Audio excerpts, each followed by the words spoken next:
Hey, what's up guys? SullyCortez. Sorry, I haven't had coffee all day.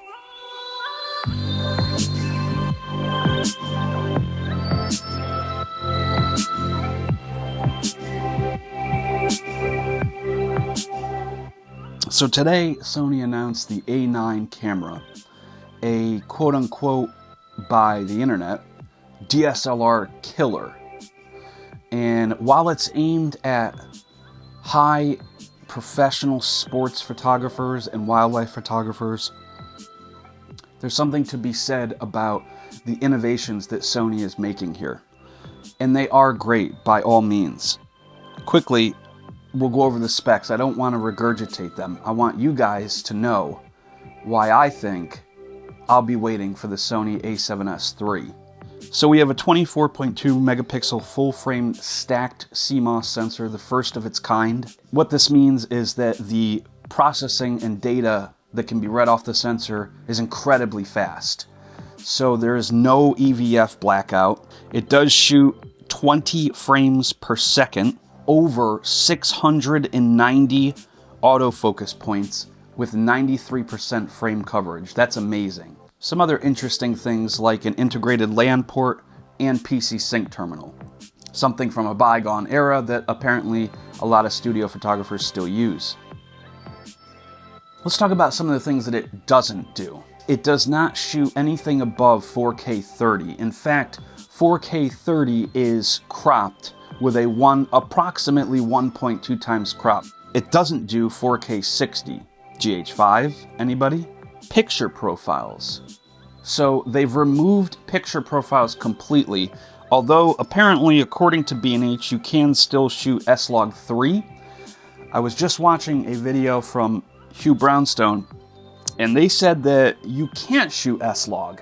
Mark Weir directly said you cannot shoot S-Log, so that might be a deal breaker for some. Although all the alpha cameras only shoot 8-bit even out of the HDMI, so I'm not really sure why that would matter.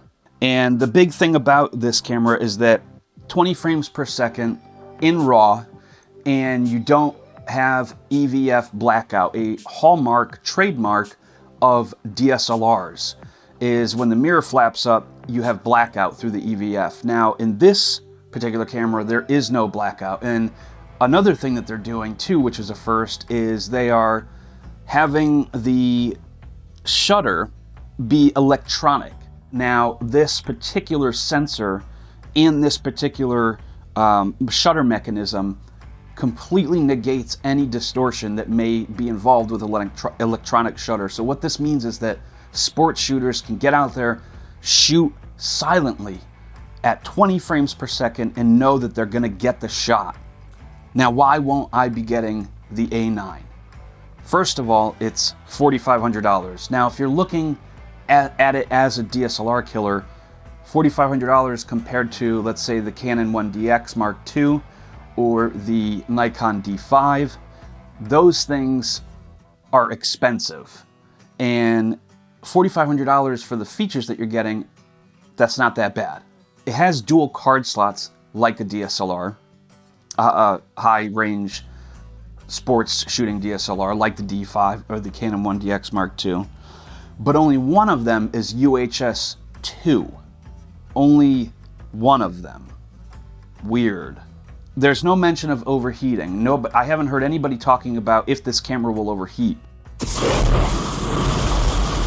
Another thing that was brought up is that the grip is not big enough. The body is still that same Sony Alpha size. Like it may be a little bit bigger, but compared to like this A7R Mark II, but from what I've seen people testing it, holding it in their hand, it's not that much bigger. And it's not, you know, it's not a pro grip. Maybe when the battery grip comes out and you attach the battery grip, then sure, maybe we'll see that it's different, but for now, it's it doesn't look like it's a very comfortable grip. And let's talk about battery. It has 2.2 times the capacity of the original Sony NP-FW50. And that battery sucked. 2.2 times is a welcome addition. I'm glad that they increased the battery. I can only see this being specifically for individuals shooting in sports or wildlife, fast moving actions that need to just get the image, that aren't worried about the most detailed image, that aren't worried about shooting the best possible video that for a small form factor camera, and that aren't worried about having all the features that they could possibly have in one body. And that's fine. That's good. I'm glad that Sony is going after this segment of the market. Nobody else is. But for me, I think I'm gonna wait for what's around the corner. NAB is coming up next week. I'll be attending. Hopefully I'll see some of you guys there. If you see me, come say hello. I'd love to meet anybody that subscribes to my channel or watches these videos. And I'll be interviewing a whole bunch of people and a whole bunch of companies and reps at the different booths, and I'll be putting up videos and letting you guys know what my thoughts are on some of the new items at NAB that are coming out. But one thing I'm really looking forward to is the announcement of the Sony A7S Mark III. That camera most likely is a direct competitor to the Panasonic GH5.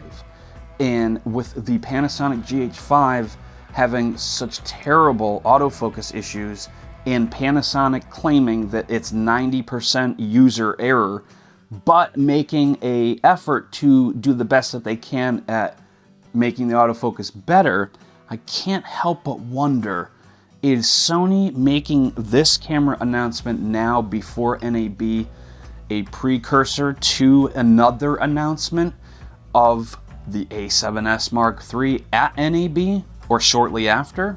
I'm definitely interested to see what that camera has to offer. And having a full frame sensor, an incredible low light ability, and my God, that amazing autofocus, if they included some of the features of the A9 in the A7S Mark III. What features would I like to see? Well, I'm interested what features you would like to see. Let me know in the comments below what features you would like to see in the A7S Mark III.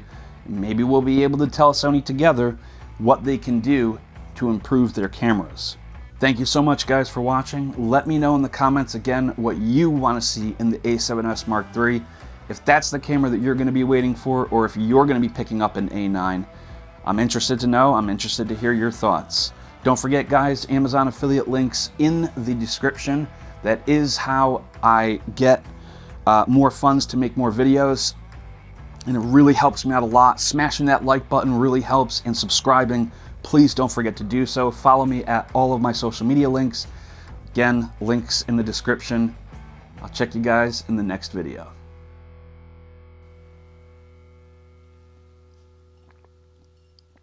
Man, that coffee tastes like mud.